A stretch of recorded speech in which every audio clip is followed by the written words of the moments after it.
कशा आहात सगळे? श्री स्वामी समर्थ.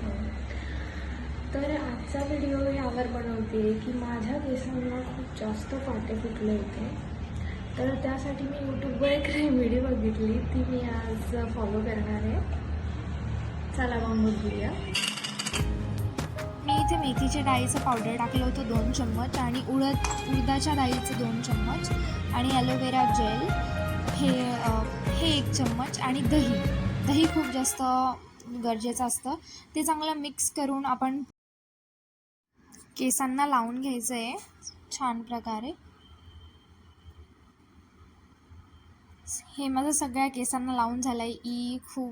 खूप जास्त डिफिकल्टी होती हे लावायला. सगळं खाली फर्च पण माझं सगळं घाण झालं होतं. हे झालं आहे लावून. आता मी हे हेअर वॉश करून येईल. केस धुवून झाले आहेत माझे. Bye bye guys. व्हिडिओ आवडला असेल तर नक्की लाईक आणि सबस्क्राईब करा. बाय.